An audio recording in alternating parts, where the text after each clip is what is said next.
시청자 여러분 안녕하십니까. 제주 MBC 시사진단의 현재훈입니다.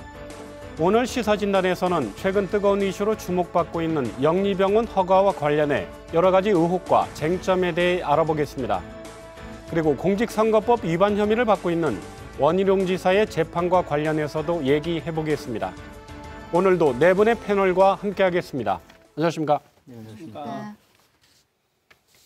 네, 첫 번째 이슈 들어가기 앞서 지난주 MBC 100분 토론에서 영리병원 허가를 놓고 열띤 공방이 벌어졌습니다. 어떤 얘기들이 오갔는지 잠시 화면부터 보시죠. 지방선거 직전 공론조사를 수용했다. 영리병원 불허 공고가 나오자 거부한 원희룡 지사에게 왜 선거가 끝난 뒤로 결정을 미뤘냐는 질문이 먼저 제기됐습니다. 지방선거 전에 미리 입장을 밝히시고 그리고 나는 이것을 허가할 것이다 라고 얘기를 한 다음에 주민들의 선택을 받았으면 훨씬 깔끔하지 않았겠느냐. 좀 더 저희는 수기형 민주주의 과정을 거치면 좀 더 걸러질 수 있지 않을까. 그래서 이쪽으로 결론을 내든 저쪽으로 결론을 내든 좀 더 접근을 해서 하자. 도민 갈등을 줄이기 위해서. 현실적으로 어쩔 수 없었다는 해명에 민주주의를 무시한 변명이라는 비판이 나왔습니다. 헬스케어 타운 전체의 기능은 상실되지 않았으면 좋겠다. 이미 채용되어 있는 134명의 채용 인원에 대한 고용도 유지를 해라. 이 조건이 붙어 있는 상태에서 불허경 경고를 한 거예요. 초등학생들도 투표 과정에는 승복을 합니다.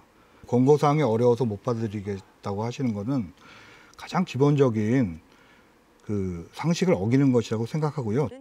외국인만 진료하도록 조례와 제주특별법을 고치겠다는 약속에 허가를 내주기 전에 했어야 한다며 순서가 바뀌었다는 논란이 일었습니다. 도조례 고치셨습니까? 안 고치셨습니까? 도조례에 의해서 도조례 고치셨어요? 안 고치셨어요? 외국인 제한으로는 아직 반영이 안 돼 있습니다. 이 녹지병원에서 만일 이거 왜 소급 적용하느냐라고 문제 제기를 하면 어떻게 할 겁니까?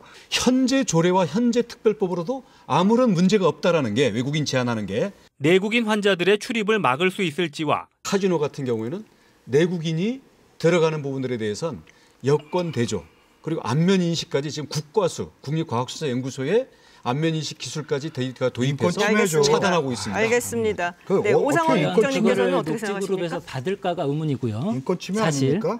그거는 경영권도 침해가 됩니다. 그 부분은 사실상 원희룡 도지사님의 개인적인 주장이신 거고요. 국내 병원의 우회 투자를 막을 수 있을지도 쟁점이 됐습니다. 한국 사람 그리고 한국 법인들도 어떻게 보면 한 49%까지는 투자를 할 수 있게 돼 있습니다. 사실상 국내 의료기관이 영리병원에 진출하는 그런 이제 둑이 터지는 게 되겠고요. 우회 투자하고 있는지 여부를 엄격히 심사를 해서 이게 개설 허가들을 하도록 이미 이 부분은 조례에 반영이 돼 있습니다. 그래서 만약 이것을 어겨서 이게 우회 투자라는 게 밝혀지면 이거 또 취소 요건에 해당이 되겠습니다. 녹지병원 허가를 신호탄으로 국내 의료가 민영화될 것이라는 우려에 원희룡 지사는 외국 병원에만 허용되는 현행 법을 뜯어고치지 않는다면 허구적인 가정일 뿐이라며 일축했습니다. 지난 5일 원희룡 지사가 제주 녹지국제병원의 개원 허가를 결정했습니다. 먼저 허가 결정까지의 과정에 대해 정리를 해보겠습니다. 네, 지난 2006년 2월에 제주특별법에 외국인 영리병원 내용이 담겼습니다. 그리고 박근혜 정부죠. 지난 2015년 12월에 보건복지부가 녹지그룹이 신청한 녹지병원 사업 계획을 승인을 했습니다. 그리고 지난해 8월 장비와 인력을 갖추고 녹지병원이 제주도에 병원 개설 허가를 신청을 했고요. 올해 3월에 시민단체들이 요구한 공론조사 청구를 제주도가 수용을 했습니다. 그리고 지방선거가 끝난 이후 지난 10월에 공론조사위원회에서 불허 권고를 내렸습니다. 그리고 지난 5일에 제주도가 외국인 전용 조건부로 허가를 결정했습니다. 네, 일로병원 허가에 대해서 제주뿐만 아니라 전국적으로 파장이 커지고 있는데요. 공론조사위원회 권고안을 뒤집어서 더 파장이 큰 것 같습니다. 원희룡 지사는 고뇌에 찬 결단이라고 했는데요. 김동연 박사께서 동의하십니까? 동의 못하고요. 그러니까 정치적 수사라고 생각을 합니다. 왜냐하면 두 가지 점에서 큰 문제가 있는데 영리병원 찬성과 반대라고 하는 굉장히 오래된 논쟁이 있죠. 물론 그 논쟁에 대해서 찬성과 반대 입장이 다를 수 있다고 생각합니다. 하지만 이 영리병원 개설 허가와 관련된 근본적인 문제점은 과정의 문제점이 있다는 거죠. 그러니까 공론조사를 실시하고 공론조사의 과정을 그 결과를 받아들이겠다고 여러 차례 이야기했습니다. 지사 스스로. 그리고 도의회에서도 여러 차례 밝혔고요. 근데 그 과정을 뒤집었다는 건 결국은 앞으로 이런 공론조사를 통해서 갈등 해결을 할 수 있는 모든 가능성을 원천적으로 차단시켜버린 굉장히 나쁜 선례를 남겼다. 그래서 제주 지역사회 민주주의라고 하는 이 역사 자체에 가장 큰 오점을 남긴 사례로 기록될 수 있을 것이다. 이렇게 생각합니다. 강준혜 변호사께서 고뇌에 찬 결단 어떻게 동의하십니까? 저로서는 지금 제주도청에서 결정할 수 있는 최선의 선택이었다라고 생각을 하고 있고, 이제 지사께서 그동안에 계속 공론조사위원회 결과를 존중하겠다라고 말씀을 하셨던 것이지 사실 수용하겠다고 명시적으로 밝힌 적은 없었거든요. 그리고 그 부분에 대해서 이제 영리병원 조건부 허가에 대해서 입장을 밝히면서 분명히 사과의 뜻을 말씀을 하셨고, 과정에 있어서 지금 뭐 이따가도 다시 말씀드리겠습니다만은 사실은 그 공론조사위원회 이전에 보건의료심의위원회에서는 사실 이번 결정과 똑같은 권고안을 낸 적이 있었어요. 그 부분에 대해서 다시 이따가 말씀드리도록 하겠습니다. 강 대표께서는 어떤 입장입니까? 뭐 영리병원 찬반 있을 수가 있는데 결론적으로는 도민 1000명이면 1000명 모두 다가 어쨌든 도지사께서 공론조사 결정은 수용할 것처럼 다 알고 있었던 것이죠. 그리고 언론에도 이미 4차례 말씀드렸고 도의회를 통해서도 2번씩이나 사실상 권고적 조항을 수용하겠다라고 사실 다 알고 있던 상황에서 그것을 뒤집어버린 건 상당히 심각한 절차적 타당성을 훼손하는 상당히 큰 심각한 문제이고요. 더 중요한 것은 공론조사 결정도 저희가 한 게 아니라 지사가 결정한 겁니다. 해보자고 해서.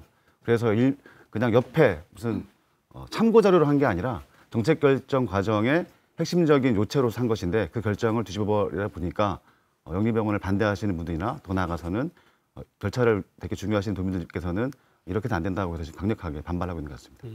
그럼 김 교수님께는 이렇게 질문드리죠. 뭐. 공론조사 결과를 뒤집어서 문제가 큰 겁니까? 아니면은 이 문제가 많은 영리병원을 허가해서 문제가 큰 겁니까? 어느 쪽이 더 큰 건가요? 뭐 그거를 답하기 전에 이제 제가 좀 말씀드리고 싶은 이번에 문제가 된 거는 제가 보기에는 특별법에 근거해서 이런 우리 영리법인들이 추진되어 왔지만 2006년도에 영리법인이 승인이 되고 가능하도록 법 개정이 되고요. 이제 10몇 년 동안 추진되면서 이제 우리 제주사에 끊임없는 논란이 이어졌다는 거에 대해서 우리가 특별법에 과연 우리가 7대 선도 프로젝트를 비롯한 JDC가 주도적으로 하고 있는 이 사업에 대해서 한번 앞으로 이런 일이 일어나지 않도록 한번 법 개정의 논의가 좀 필요하다고 보고요. 단순한 의료법이라든지 조례 개정의 문제를 떠나서 그런 거를 좀 먼저 해야 된다는 말씀을 드리고 싶고요.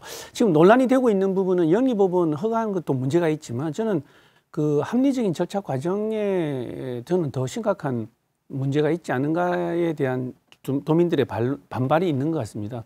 이제 도지사께서는 법적인 절차의 과정에 거치는 과정 속에 큰 문제는 없지만 그럼에도 불구하고 반발이 있으니 우리 제주도민들의 의견을 합리적인 정책 과정에 수용하겠다라는 의지에서 공론화위원회를 설치했지 않습니까? 그리고 아까 강 변호사께서는 제가 잘못 알고 있는지 모르겠습니다만 존중이 아니고 수용하겠다는 단어를 분명히 쓰시는 걸 알고 있거든요. 수용하겠다는 것은 결론이 어떻게 나오든 수용하겠다는 걸 분명히 말씀하신 걸로 기억이 합니다. 그렇다 그러면 그 결론에 대해서 정치적 타격이 있음에도 불구하고 본인이 수용해야 되는 도지사의 어떤 수용 태도, 그게 저린 결단이 아닌가라는 생각이 듭니다. 그럼에도 불구하고 그걸 뒤집는 과정에 저는 굉장히 좀 구구한 변명을 말씀하신 게 저는 너무 좌절감이 크다고 봅니다. 도민 입장에서. 왜냐하면 외교적인 문제가 발생할 것이다. 또 하나는 130명의 일자리가 사라지는 것에 대해서 너무 큰 문제가 될 것이다. 저는 제가 보기에는 구구한 변명이시거든요. 근데 그런 부분은 130명 우리 제주도가 제주의료원 형태로 수용할 수 있는 논의도 할 수 있을 것 같고요. 또 하나는 외교 문제, 또 다른 방법으로 풀 수 있는 논의를 수기형에서 할 수 있는 부분이 아닌가. 근데 그런 부분을 너무 쉽게 뒤집은 거에 대해서 우리 도지사는 너무 이렇게 정치적인 너무 이렇게 포커스를 둔 부분에 정치적인 어떤 태도에 대해서 붕괴하고 있는 거 아닌가 하면 그런 생각이 듭니다. 추가로 제가 공론조사위원회 3번 다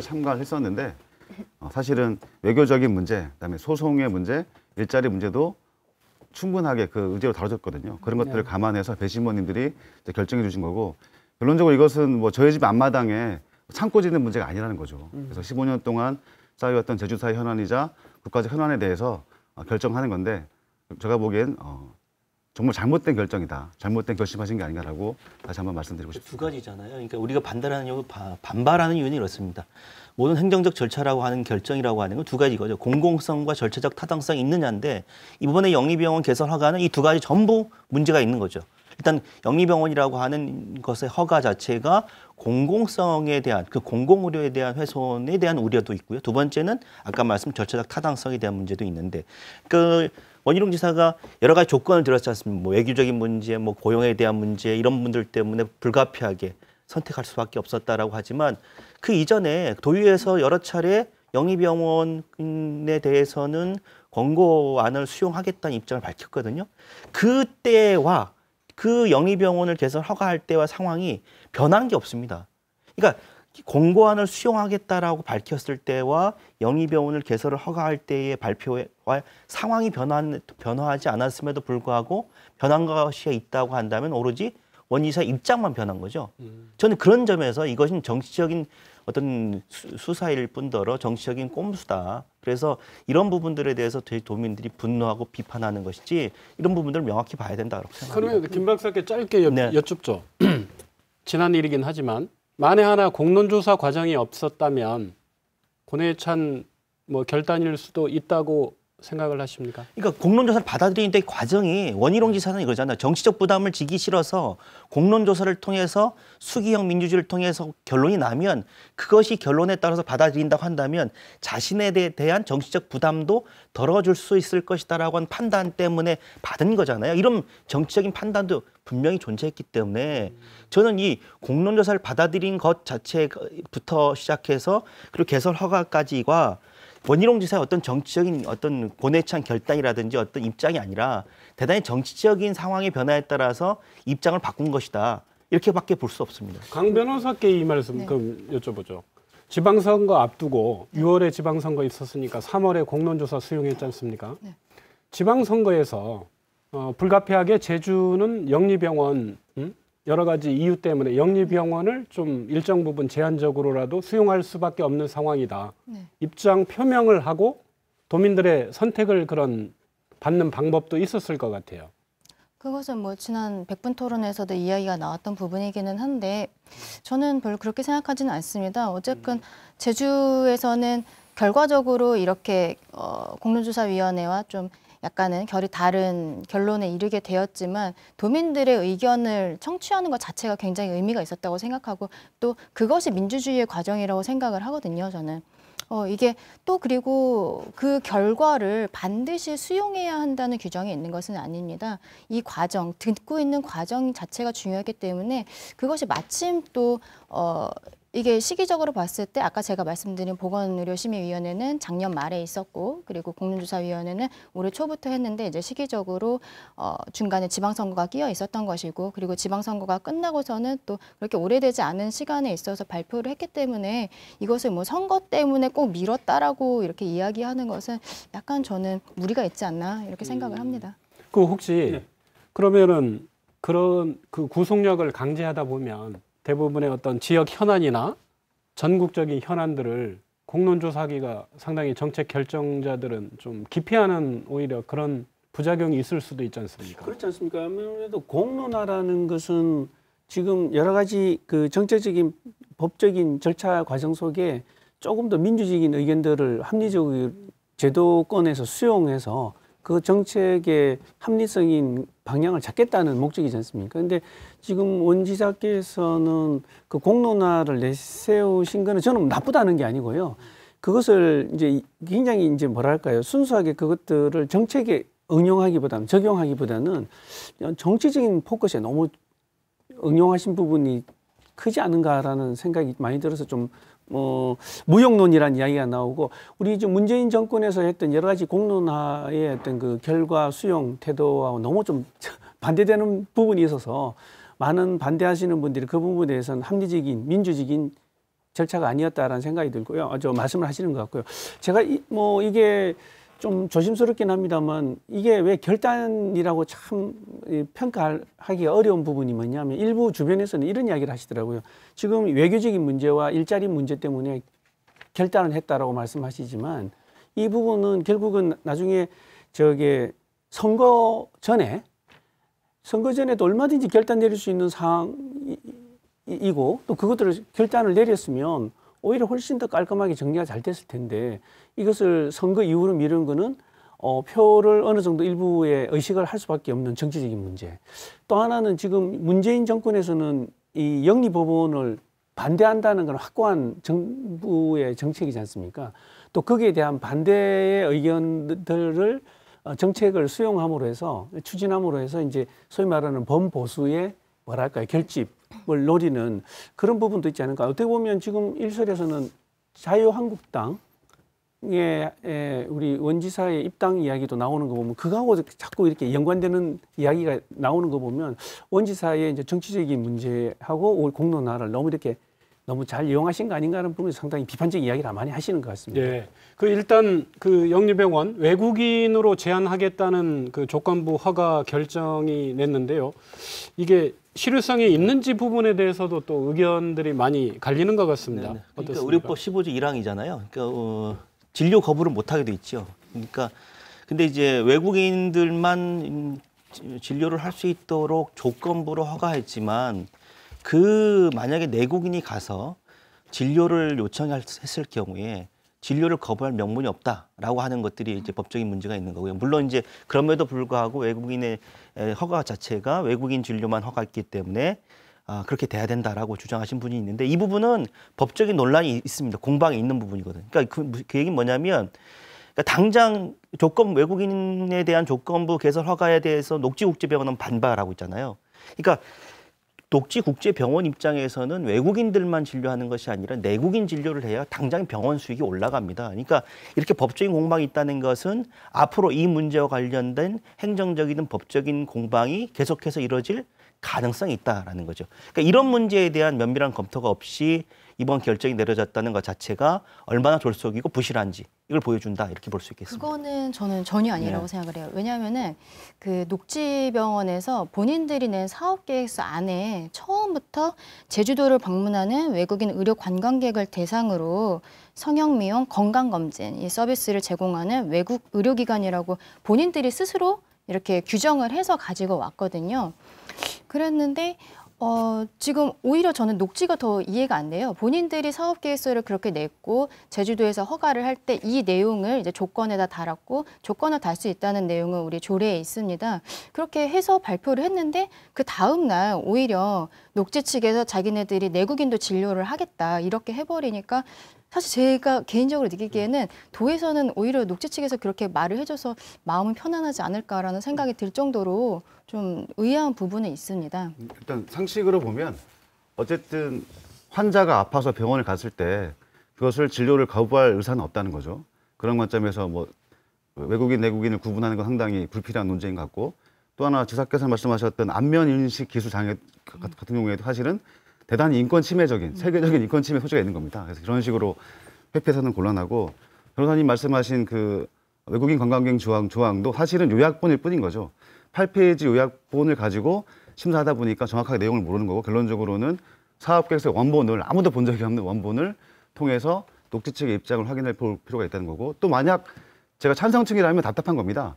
그러면 소송 문제 등 때문에 겨우겨우 지사가 본인 말로는 엄청난 결단해 주신 건데 결론적으로는 사전에 논의도 안 돼가지고 결국은 상대방으로부터 소송 운운하게 되는 거 보면 제가 보기에 상당히 합리적인 정책 결정도 아니지 않냐라고 좀 비판할 수밖에 없는 거죠. 근데 이 녹지병원은 사실 미용이랑 건강검진을 하겠다라고 하고 있는 병원이고 또 여기 응급의료센터가 이제 없는 부분은 사실은 문제가 되고 있는데 본인들도 이제 급한 상황이 되면은 지금 서귀포의료원이랑 제주대병원이랑 MOU를 맺어놓은 상태거든요.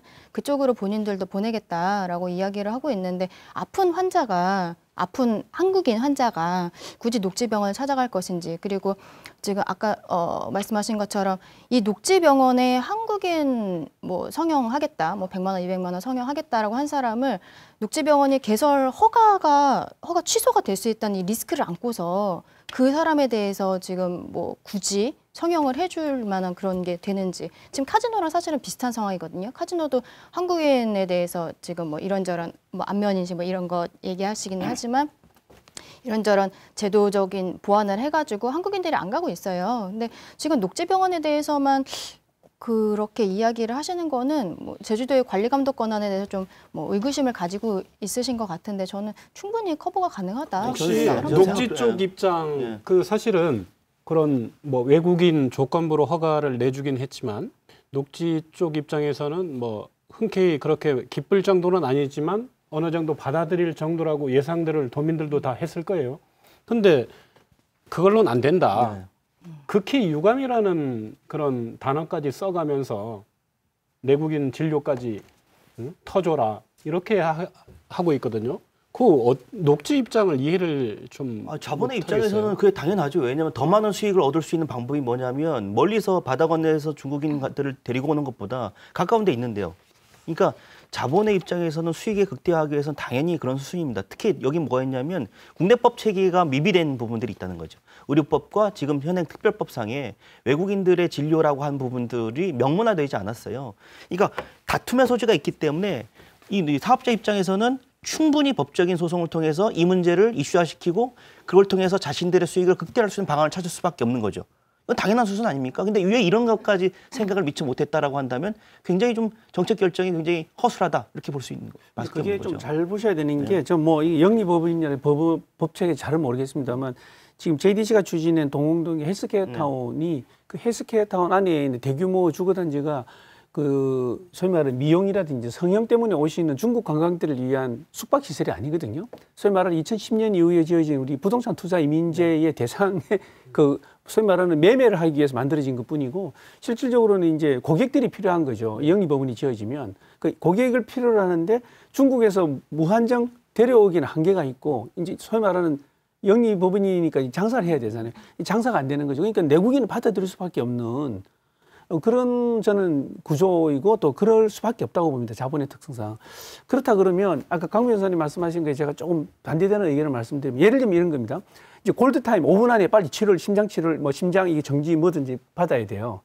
근데 갔는데 치료를 안 해주겠습니까? 해야 되겠죠. 예를 들면 5분 안에 지금 심정지가 돼서 죽을 사람인데 해야 되겠죠. 의료행위는 어떤 해야 되겠죠. 간단한 조치라도. 그러면 그런 것들이 국내 의료법에 저촉이 된다는 것이죠. 의료행위, 내국인 의료행위 했기 때문에 그런 부분에서 이제 법적인 문제의 책임 소재 문제, 법체계의 뭐랄까요, 이제 불법의 문제 이런 것들이 상존하기 때문에 말씀드린 대로 여러 가지 이 영리법원은 안고 있는 불합리성이 상당히 많다라는 부분에서 이제 많은 분들이 반론을 제기하고 있는 거라고 저는 그렇게 생각합니다. 짧게 말씀드리면 도가 좀 홍보를 잘못한 게 있습니다. 예를 들면 똑같은 도청이죠. 2016년에 원희동 지사 시절이었는데 녹지 관련된 홍보물을 냈습니다. 그때는 영리병원 못하면 큰일 날 것처럼 했던 상황인데 그때 보시면 내국인 진료 제한은 안 된다고 했지 않습니까? 인도주의적 차원에서.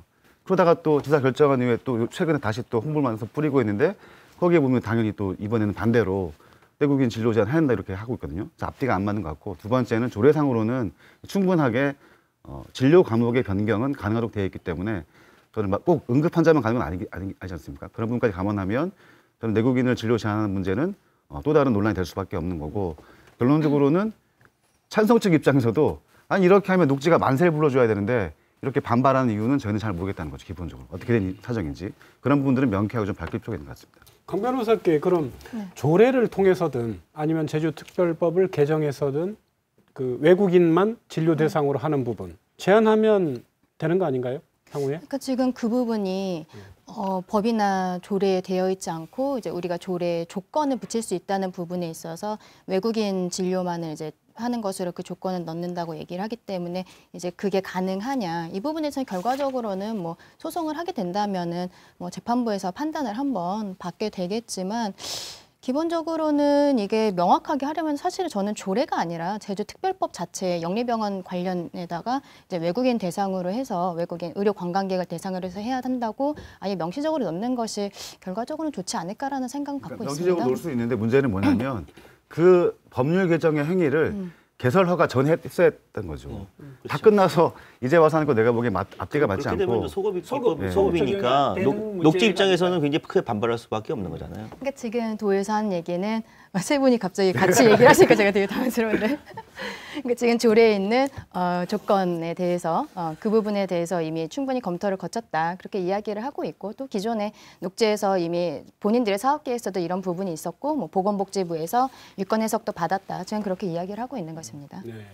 그 첫 영리병원 허가 때문에 이제 전국적인 의료 영리화 이 문제로 좀 확산이 되고 있는데 이 부분도 좀 공방이 있는 것 같습니다.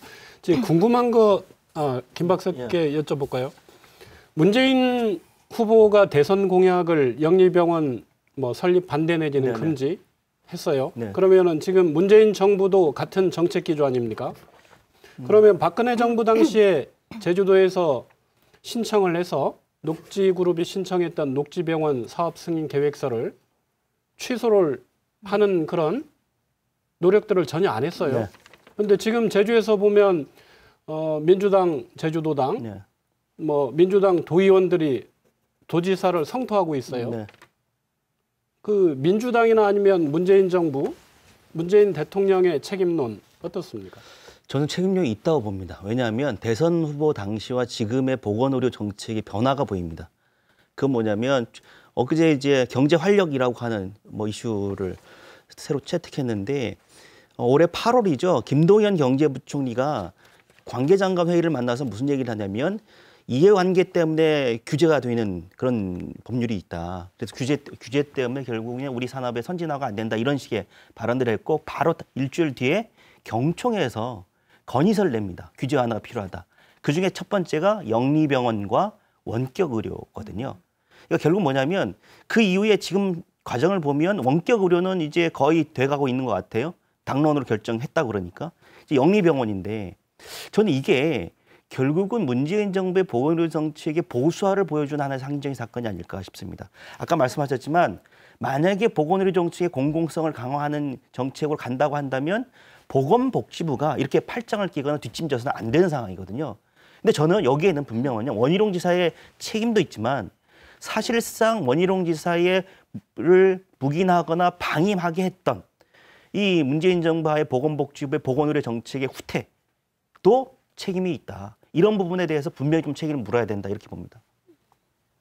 보건복지부 장관은 제주 1호 이외에는 앞으로는 없다라고 이렇게 얘기를 했는데 믿을 수 있는 얘기입니까 이게? 일단 허가해준 장관, 전 장관이죠. 그분은 어떻게 변명을 했냐면 보건복지부의 승인 과정은 단순한 경유 과정이었다. 그래서 지사가 알아서 하려고 한 것 같고 두 번째 말씀하신 부분이 현실화되려면 최소한 법률상 경제자유구역법, 제주특별법에 나와 있는 영리병원 조항을 빼앗가는 건데 현재까지는 정부 차원에서 입법된 게 없는 거죠. 또 아울러서 사실은 이게 정부가 사실 의지가 없었다고 보는 게 제가 영리병원 정책을 놓고 도청, 청와대, 복지부의 흐름을 보면 이런 겁니다. 그래서 사실 이게 정책적 문제가 아니라 정치적 문제로 판단해가지고 청와대 입장에서는 자유한국당 출신 도지사 멀어두어주는 관점 속에서 접근하다 보니까 사실은 공문조사 이후에 사실은 도청, 청와대, 복지부가 앉아서 비영리로 할 것을 전제로 해서 다양한 방법들을 고민했어야 되는데 결과적으로는 아무런 논의가 없다 보니까 결과적으로는 지금 같은 결과가 나타난 게 아닌가 보여지고 있습니다. 또 하나의 문제는 이런 것도 있는 것 같습니다. 지금 자료를 쭉 보다 보니까 2015년도에 녹지 쪽에서 사업계획 그 복지부에다가 요청하는 게 있지 않습니까? 이제 복지부에서는 승인을 해주거든요. 그리고 우리 제주도에서는 허가를 해주는 허가권을 가지고 있는 이 구조 자체도 제가 보기에는 좀 상식적으로 이해가 안 가는 부분입니다. 그러니까 복지부에서는 승인을 해주고 해도 좋다는 이야기잖아요.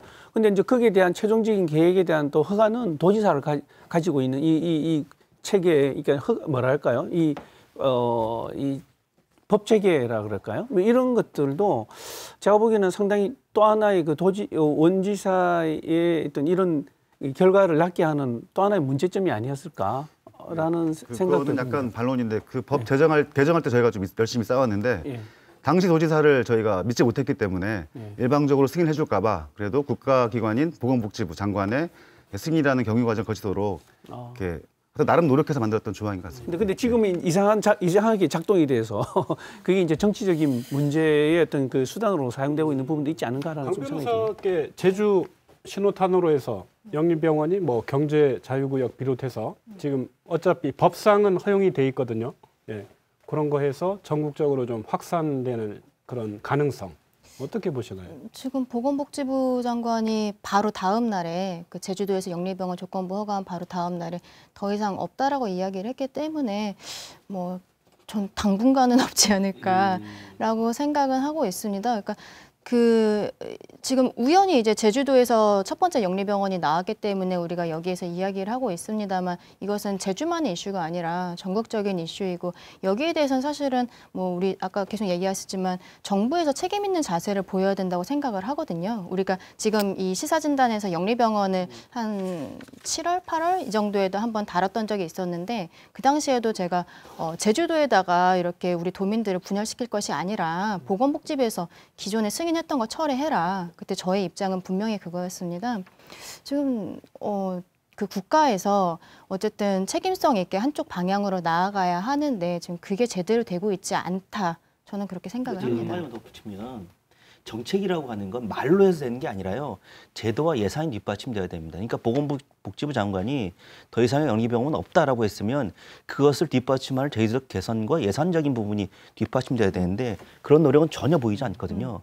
저는 이번 정부의 이런 태도들이 결국 영리병원 관련한 제주 지역사회 갈등을 부추기는 하나의 결정적 요인이 됐다 이렇게 볼 수 있습니다. 김 박사께 그 전공이 전공이니만큼 네. 내년도 있었을 거고 네. 올 상반기 선거 전도 있었을 거고 네. 예.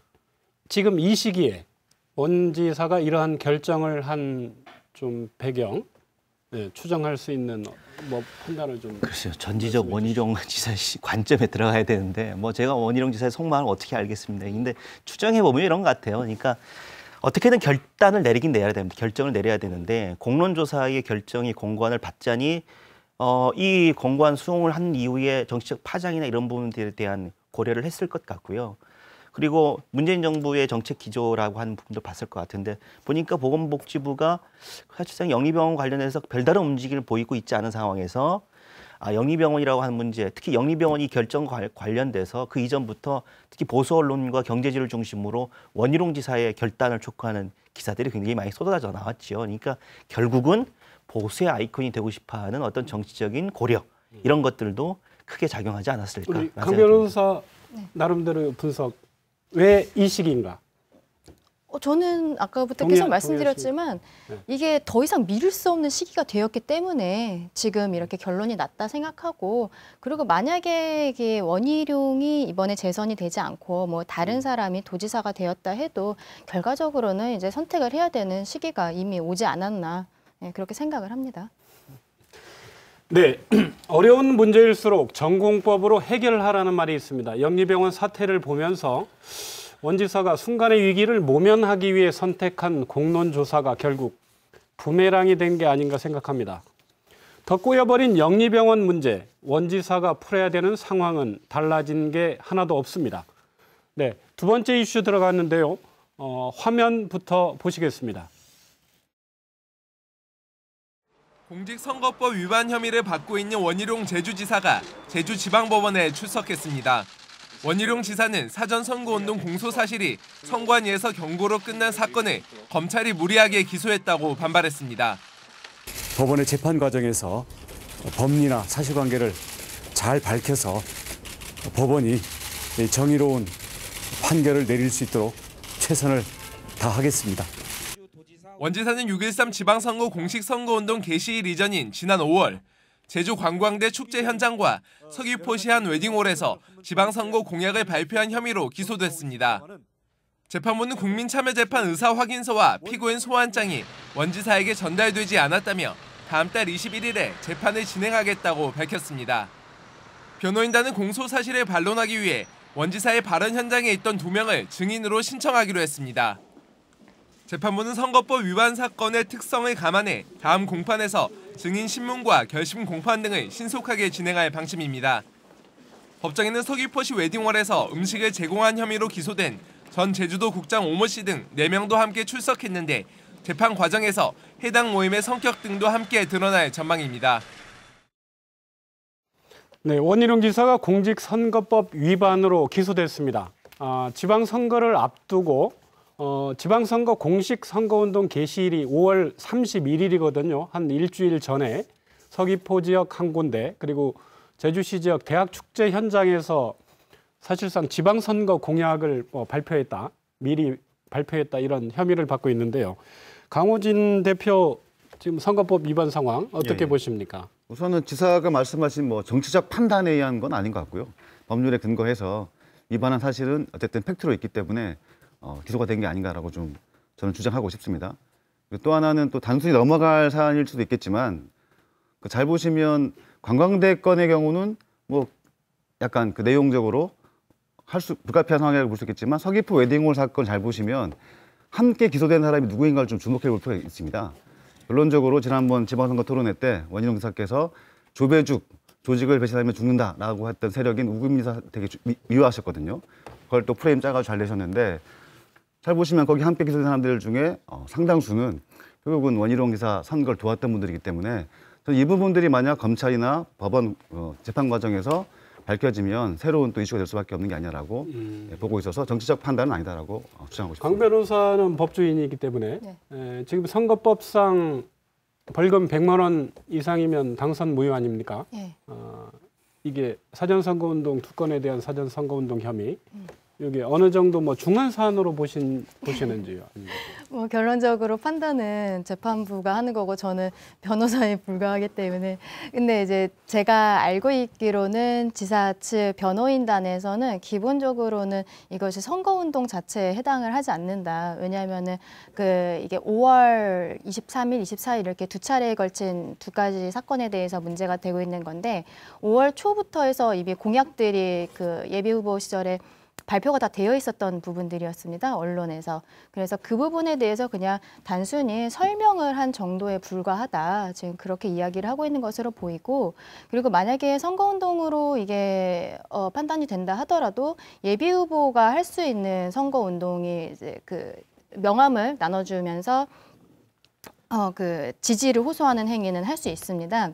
근데 예전 같은 경우에는 명함을 주면서 지지 호소를 했었어야 됐는데 지금은 또 이제 그게 법이 개정이 되면서 꼭 동시적으로 이루어져야 되는 상황은 아닙니다. 그런 부분이 있고 또 선거운동에 대해서 지금 대법원에서도 2년 전쯤에 전원합의체로 해서 판례가 한번 바뀌어갖고 선거운동에 대해 이제 조금씩 넓게 봐주는 경향으로 바뀌어가고 있어요. 지금 얼마 전에 언론에도 나왔지만 지금 지사가 기소되어 있는 이 법에 대해서 아예 전체적인 개정이 되어 있는 부분이 지금 국회에 올라가 있거든요. 그거는 지금 예비후보 시절에 이렇게 공약에 대해서 이야기하고 이런 것들에 대해서 전면적으로 허용을 하는, 그러니까 입으로 이야기하는 것에 대해서는 문제를 제기하지 않고 그 대신 이제 돈을 쓰는 부분에 대해서는 정리를 하는 이런 부분으로 개정안이 올라가 있는데 이게 비교법적으로도 보면은 미국이나 독일 이런 데들은 대부분 선거운동 방식 이런 거에 대해서 규제하는 나라는 별로 없습니다. 다만 돈에 대해서 계속적으로 명확하게 해라. 회계에 대해서 그렇게 하고 있고 근데 선거운동에 대해서 좀 규제를 하고 있는 부분은 일본 정도 그 정도가 있어서 비교법적인 부분까지 고려를 해서 지금 국회에서 그 부분이 개정안이 올라가 있는데 통과되어 있는 상황은 아니고 그렇기 때문에 이게 400만 원 이하의 벌금에 처하는 그 문제인데 100만 원 이상이 나오면은 당선 무효가 되는데 어떻게 보면은 사법부에서 지금 도민의 선택을 받아서 지방자치단체 장이 된 사람에 대해서 당선 무효형을 하는 거는 조금 부담감이 있지 않을까 이런 생각이 들고 또 얘기가 길어진데 한 가지 더 말씀을 드리면 이 사건에 대해서 지금 지사 측 변호인단에서 계속 얘기하는 거는 같은 사건이 선거관리위원회에서 경고 조치로 끝났었거든요. 근데 이게 고발이 들어갔기 때문에 수사기관 선거관리위원회에서도 경고 조치 이외에 이게 좀 사안이 중하다 하면 선관위에서 고발을 할 수도 있었습니다. 근데 선관위에서는 고발을 하지는 않았었어요. 근데 따로 이제 고발이 들어가니까 이게 수사기관에서 진행이 돼서 지금 기소에까지 이르게 된 것인데 선거관리위원장이 제주 선거관리위원장이 제주지방법원장입니다. 그렇기 때문에 당시에 선거관리위원회에서 굳이 고발까지 할 필요는 없었다라고 판단을 했던 상황이기 때문에 또 그것도 하나의 변수가 되지 않을까 그렇게 생각하고 있습니다. 저는 이렇게 생각해요. 그러니까 뭐 아까 강재현 변호사님 말씀하셨지만 선거법 조문이 과연 적절하냐 그리고 타당하냐라고 하는 논란이 있죠. 그런데 그 논란은 자체하고요. 지금 보면 현행 선거법상에서 이게 선거법에 저촉되는지 여부를 사법부가 판단해야 될 상황입니다. 그러니까 그 사법부 판단을 좀 믿어봐야 될 것 같고요. 또 하나는 원희룡 지사 입장에서는 정치적으로는 무소속이잖아요. 그러니까 무소속이기 때문에 정치적인 약자라고 한 입장을 부각시킬 수밖에 없는 거죠. 이 선거법 논란 과정에서 그러니까 선거법 논란이 사법부의 판단이 어떻게 나오든 간에 본인의 입장에서는 늘 정치적 약자고 정치적인 피해를 받고 있다라고 하는 프레임 속에서 계속 밀고 나가야 판결 결과에 상관없이 얻는 정치적인 효과가 극대화될 수 있다라고 생각이 듭니다. 그러니까 이거는 단순하게 사법부의 판단 이전에 원희룡 지사 입장에서는 어떤 식으로든 이걸 가지고 정치적인 이슈를 해서 이 정치적 이슈를 최대한 정치적 이익으로 극대화시키려고 하는 어떤 전략으로 나서지 않을까 싶습니다. 민주당 후보하고 이렇게 민주당 후보는 사실상 그 무혐의로 예, 종결이 됐거든요. 그래서 그 부분도 정치적 판단이라고 얘기하는 그 근거 중에 하나로 주장하고 있는데요. 그 부분은 어떻게 보시나요? 당연히 그래야겠죠. 그러니까 그런 부분들에 대해서 야, 여당 후보들은 그렇고 왜 무속인 나만 그러냐라고 하는 건 충분히 제기할 수 있는 문제라고 보고요. 하지만 그거 관련된 사법부의 판단은 판단 나름대로 지켜봐야 되는 거겠죠. 우리 강 변호사는 그 부분은 어떻게 보세요? 여당 후보, 무소속 후보. 그 부분은 제가 캠프에 있었기 때문에 너무 당사자라서 건너가도록 하겠습니다. 일단 뭐 그건 아니고 어쨌든 혐의 내용이 뭐냐에 따라서 이제 경찰이나 검찰이 이제 판단할 문제인데 아직까지는 어쨌든 상대 후보 떨어진 낙선한 후보 같은 경우에는 사실관계가 좀 명확하게 좀 정리 못하다 보니까 뭐 무혐의 처리된 게 아닌가. 뭐 아직 다 남아 있는 건도 몇 개 있지 않나요? 제가 알기로. 그건 뭐 추가로 조사해서. 그런 것 같아요. 이게 상대방의 이게 예를 들면은 저쪽은 왜 무혐의가 되고 이쪽은 이제 좀 소송에 휘말리는 그런 관계 단순한 이렇게 건수로만 이렇게 보는 거는 아닌 것 같고요. 이제 아무래도 그 이렇게 선거 위반 정도의 경중의 차이 아니면 법적인 하자의 문제 이런 거로 아마 사법부가 아니고 이제 검찰이나 뭐 경찰에서 판단했을 것 같고 그런 관점에서 보면 아까 우리 강호진 대표도 말씀하신 대로 원희룡 지사의 재판, 선거의 위반에 대한 재판권은 정치적인 그런 판단보다는 현행법에 선거법에 위반된 부분이 좀 어느 정도 있다고 판단했기 때문에 된 부분이라는 측면인데요. 원 지사 입장에서 보면 이 부분은 이제 어떤 형태로든 이제 도정이 그러니까 원도정이 끝나는 다음도 내다봐야 되고 뭐 여러 가지 변수들을 고려한 정치적으로 이용할 수밖에 없는 그런 상황도 있지 않을까 하는 그런 생각도 듭니다. 그러면은 그 지금 현행 선거법이 그런 현실을 반영하지 못하는 부분이 좀 문제가 있다. 원지사 쪽 변호인 쪽은 그 위헌법률 심사를 청구를 할 가능성이 높겠네요. 다퉈볼. 그 부분에 대해서는 뭐 저는 정확히 모르겠습니다만 계속 언론에서 그렇게 이야기를 하고 있고 그 규정에 있어서 그 변호인단에서 재판부에 위헌법률 심판 제청 신청이라는 걸 할 수 있고 이게 이름이 좀 긴데 그러면 재판부에서 지금 그 재판을 하고 있는 재판부에서 한번 판단 받아보자. 그러면 재판부에서 위헌법률 심판 제청을 헌법재판소로 넘기게 되는 겁니다. 그렇게 하면은 이제 재판이 중지가 되는 것이고 거기에 대해서 언론에서 나온 거고요. 근데 만약에 사실은 그 지사 변호인단에서 위헌법률 심판 제청 신청을 했는데 지금 재판부에서 뭐 굳이 그런 거 판단받지 않겠다라고 하면은 또 재판 계속 진행될 수도 있는 겁니다. 예. 그 원지사가 지난 13일에 처음 재판에 출석을 했는데요. 그 제주 도민들로서는 참으로 불행한 역사를 가지고 있습니다. 역대 1995년 지방자치제가 부활한 이후에 민선 도지사들이 선거법 위반하고 관계가 없는 분이 한 분도 없어요. 예. 어떤 역사가 있습니까? 어떻게든 도민들 입장에서는 자기가 뽑은 도지사가 재판받는 게 상당히 이제 불쾌한 일일 수밖에 없는데 일단 95년도 같은 경우에는 신구범 전 지사가 이장단에게 여행 경비를 제공했다가 벌금 80만 원으로 가까워서 살아난 적이 있고요.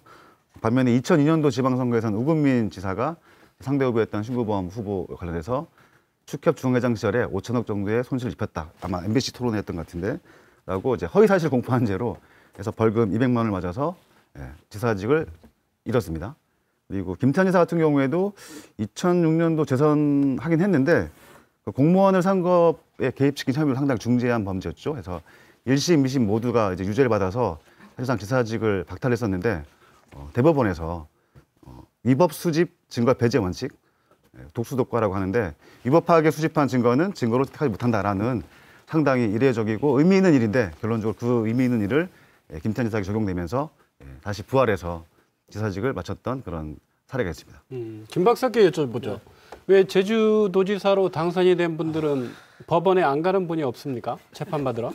글쎄요, 저는 도지사로 출마 안 해봐서. 제주만 그러는 건지 나머지 16개 시도지사도 마찬가지인가요? 그럼? 뭐 그런 경우들도 있죠. 그런데 그 얘기는 결국 뭐냐면 제2도지사 선거가 굉장히 과열되었다라고 보는 게 맞을 것 같습니다. 특히 이제 신구범 우금민 전 지사는 정책인 라이벌이잖아요. 그러니까 그 라이벌 관계로 인해서 발생한 수많은 문제들.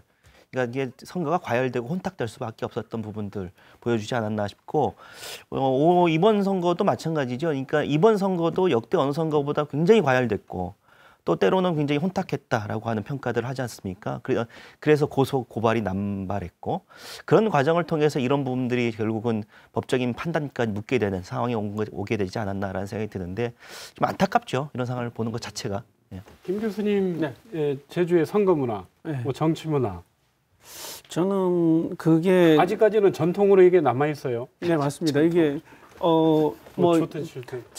제주에 제가 정착한 지 이제 25년째 입장에서 이렇게 들여다보면 아까 말씀하셨던 제주판 양김이라고 할 수 있는 우리 누굽니까? 우리 신구번 우금민 지사님, 그다음에 김태환 지사님 쭉 선거를 보면 제주만이 가지고 있는 독특한 그 뭐랄까요? 고질적인 뭔가는 있는 것 같아요. 소위 말하는 지역색이 아주 강하고 산남과 산북이 강하고 동쪽과 서쪽이 또 다르고요.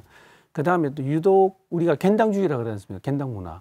이 지역에게 이게 학연, 혈연의 관계 굉장히 강하고 그런 것 때문에 서로 이 확실한 편들이 있는 상태에서 이게 상대의 편을 우리 편으로 만들기 위한 과정이 발생할 수밖에 없고 그런 게 오히려 혼탁하고 치열한 선거전을 만드는 부분이 아닌가라는 생각이 듭니다. 이 부분은 강 변호사께서 잘 아실 것 같아요. 아까는 그래서 어떻습니까? 이 선거가 임박해서 실제 그러는지 캠프에서 그러는지가 어떤지 제주가 유난히 그런 게 이 과열 양상이 이제 심한 부분들이 그런저런 이제 위반 사안으로 나타나서 이제 이어지는 경우들이 많다고 이제 분석들을 해서. 그러니까 저도 이번에 그러니까 저는 입도 10년 차고 뭐 선거는 이번에 처음 해보기는 했는데 조금 많은 일들이 있었던 것 같아요. 지금 언론에 나와 있는 서로 간의 고소고발뿐만이 아니라 사실은 여기 또 언론사들이 개인적인 의견입니다만 약간 또 부추기는 듯한 느낌이 있어서 언론사도 어느 언론사는 누구 편 이게 조금 명확하게 갈리면서 당시가 되면은 이제 좀 언론사를 통해서 캠프 쪽 우호적인 언론사를 통해 갖고는 서로를 또 공격하고 또 그러면서 언론사에 대한 이제 뭐 고발이라든지 이런 것들도 막 진행이 되더라고요. 참 어떻게 보면 열정적인 선거 이렇게 분위기가 있다라는 생각은 들지만 조금 그 부분에 있어서는 객관적이고 이렇게 좀 차분하게 진행을 할 수 있도록 이게 풍토가 점점 좀 바뀌어가야 되지 않을까 이런 생각이 좀 들었습니다. 이제 막 임기를 시작했는데 뭐 아무리 신속하게 재판이 이루어지더라도 상당 기간은 어차피 이 건이 원지사 발목을 잡을 수밖에 없는데요. 근데 지금 첫 번째 재판이 지난주 공판기일이 있었고 두 번째 공판기일이 지금 1월 21일로 잡혔는데 그날 그 지사에 대한 공소 사실은 대학교 한 번 그리고 서귀포에서 그 웨딩홀에서 한 번 이렇게 두 건이 있는데 거기에 대해서 증인을 한 명씩 부르기로 했습니다. 근데 그거를 같은 날 처리를 하고 그날 결심 그러니까 재판을 마무리를 하기로 지금 결정을 이미 어느 정도 해놓은 상황이어서 그러면은 선고는 아마 2월에 나지 않을까 이렇게 생각이 들고 그러면 아마 어떤 결과가 나오던지 간에 제 생각에는 이건 대법원까지 가지 않을까라는 생각은 드는데 그러면 이제 2월부터 항소심 진행이 되면 항소심에서도 뭐 몇 달 하고 생각보다 그렇게까지 오래 걸리지는 않을 것 같다는 생각이 예. 듭니다. 그 강 변호사님 말씀 중에 아까 서귀포시 한 웨딩홀 네. 그리고 제주 관광대 축제 현장이라는 예, 말씀을 이제 수정해서 드리겠습니다. 강 대표님 어떻습니까? 이렇게 역대 지사들이 이런 부분 발목 잡는 게 이제 불행한 역사긴 한데 제주도민으로서 그렇다고 제주도민들이 할 수 있는 방법도 별로 없을 것 같아요. 불행한 도지사를 안 만드는 방법이. 어쨌든 뭐 이건 재판부가 이제 판단하실 문제인 거고, 뭐 죄가 있으면 죄에 따라서 처벌받으면 되는 거고, 그 죄가 경하면 100만 원 이하로 받으시면 되는 거고, 죄가 없다고 하면 위헌법률 신청하셔가지고 무죄 받으면 되지 않겠냐, 이런 단순한 주장을 하고 싶습니다. 뭐 이참에 제가 봐도 참 원희룡 지사 입장에서 보면은 대선을 꿈꾸고 계시는데 이게 법정 앞에 나서고 하는 것 자체가 좋은 이미지는 아니지 않습니까? 네. 아니 그게 무죄의 원칙이겠지만 무죄든 유죄가 판결이 나든 그거를 떠나서 이참에 그런 부분에서 우리 21세기를 내다보는 제주도의 미래 비전을 생각한다 그러면 우리 도민들 스스로가 이렇게 정치인들이 잘못을 따지기 전에 우리 도민들 스스로가 이제 그 부분에 대한 선거는 이렇게 하면 안 되겠다, 좀 공명선거 그리고 지역 풍토에 맞는 선거에 좀 가는 게 저는 인식이 좀 전환되어야 되지 않을까 생각이 듭니다. 네, 제주 발전에 모든 힘을 쏟아도 모자랄 판에 도지사가 재판을 받느라 임기의 상당 시간을 소진하는 건 안 좋은 일이 아닐 수가 없습니다. 그리고 제주도지사의 불행한 선거 역사도 더 이상 되풀이돼선 안 되겠습니다. 벌써 마무리할 시간이 됐습니다. 오늘 함께 얘기 나눠주신 패널 네 분께 감사드립니다. 저는 다음 시간에 뵙겠습니다. 지금까지 함께해 주신 시청자 여러분 고맙습니다.